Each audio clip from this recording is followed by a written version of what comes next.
Hello everyone, welcome to my channel. I hope everyone is having a wonderful day. Before starting the video, please go ahead and hit the subscribe button. And give this video a like up. Bold and the Beautiful won't save the day for Steffy Forrester or Ridge Forrester. Instead, it seems their unfortunate deed whips up trouble for the father-daughter duo on the CBS soap. This likely has Eric Forrester tossing a rather angry "I told you so" at his son and granddaughter. But Eric might have taken steps a long time ago to guard against a deed like the one Steffy and Ridge Forrester pulled off. So this may leave Ridge and his daughter eating crow next week. Bold and the Beautiful had Steffy Forrester, Jacqueline McSinswood, push her weight around over the last few weeks. But next week, she likely gets taken down a few notches. Steffy and her father, Ridge Forrester, Thorsten K., may finally see the error of their ways. The B&B preview has Carter Walton with extreme enthusiasm for what he discovers next week. So if his excitement offers any indication of things to come, he likely found something to rattle the Forresters. That said, Forrester Creations could face major changes. But these changes might be out of Steffy and Ridge's control thanks to Eric Forrester, John McCook. The Forrester patriarch was furious last week on Bold and the Beautiful. He was stunned by what his son and granddaughter did for the sake of Steffy's personal agenda. So if Eric Forrester let his granddaughter know that she overstepped, then it's obvious Steffy got too power-happy last week. But the tide changes according to B&B spoilers. Something is about to happen next week that could shift a bit of control to her rival, and maybe even a few others find themselves with a say in the matter at Forrester Creations. Bold and the Beautiful gives fans a fleeting glimpse of Carter Walton, Lawrence St. Victor, telling Hope Logan, Annika Null, good news. Carter says, "This is the answer we're looking for. Ridge and Steffy put it right in our hands." In the preview clip, he shows her some documents when he claims this is the answer they need. So what does the COO have that gets him so excited? Ridge walked out on him last week, sparking anger and hurt feelings for Carter.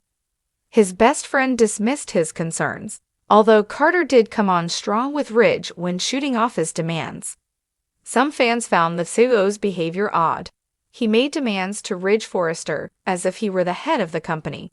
Plus, he pointed out that Steffy's behavior was wrong.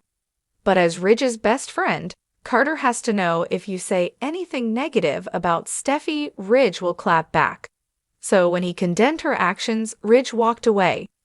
While the Bold and the Beautiful preview clip was fleeting, viewers saw enough to surmise Carter has something big. And it is likely neither Ridge nor Steffy knows what they handed him. But whatever it is, it sounded as if it would work against Steffy and Ridge Forrester. They may discover that the Hope for the future contract has a clause that favors Hope in some way. Maybe she has some ownership right to it. After all, it carries her name. But these documents could hold something even bigger. They may contain a hidden secret for this family company, thanks to Eric's kindness.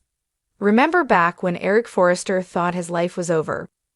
Well, maybe he secretly decided to leave his entire family a piece of Forrester Creations. And to Eric, you don't need to be a relative for him to consider someone as family. While Steffy Forrester made it clear that SC is a private family company, maybe Eric did something a while back when he thought he was dying.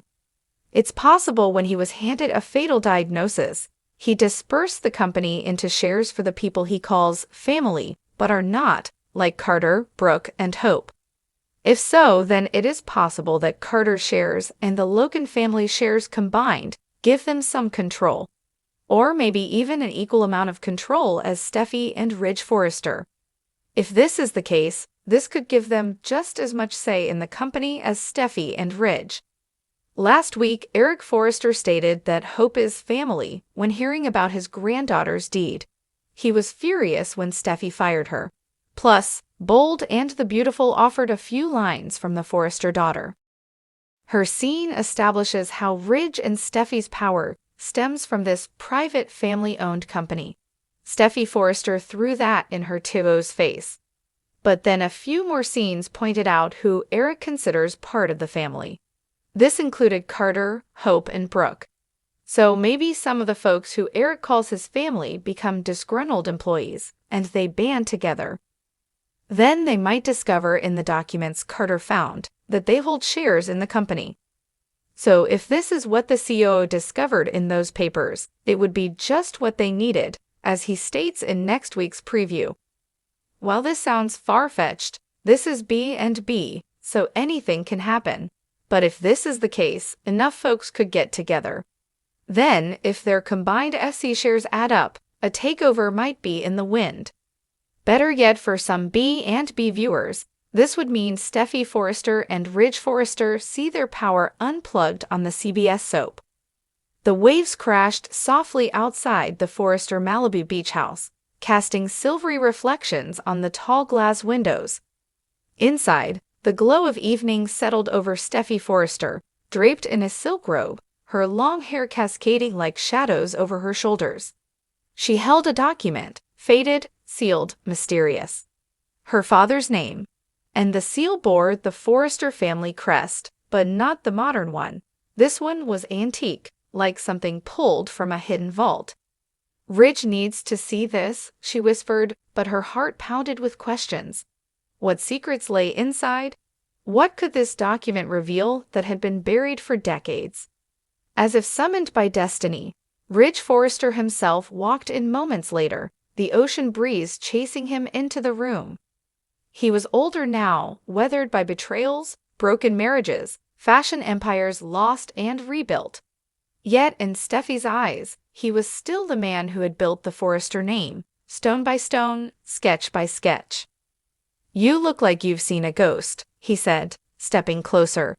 His voice was calm, but his eyes had that spark of curiosity he passed down to Steffy.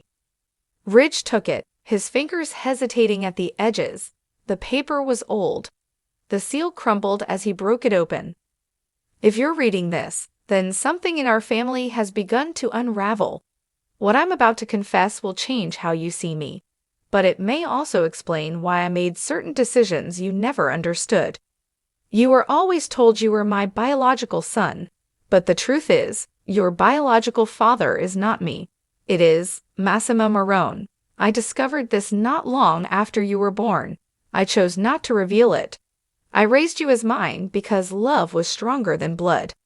But I fear that one day your identity crisis may unravel not only you, but this entire family." Ridge slumped into the couch, the document on his lap like a loaded gun. "I knew Massimo was my biological father, but Eric, I never knew he knew. He never said a word, not once. He chose to be my father." The next morning, they returned to Forrester Creations, the document carefully resealed and tucked inside a leather portfolio. Brooke was already in Ridge's office. She placed the document on the desk. "We think someone wanted us to find it, now, and I think someone wants to use it against us." Ridge nodded. "Or manipulate it. Blackmail, maybe, or even worse, use it to drive a wedge between the Forresters, the Marones, and everything we've built."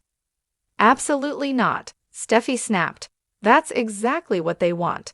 They want us to be on defense. We need to control the narrative." The next few days were chaos behind the scenes. Forrester Creations received a series of anonymous texts, each more cryptic than the last. They referenced the hidden sun, the shadow hair, and even hinted at long-buried designs, literal and metaphorical, that someone had been waiting to expose.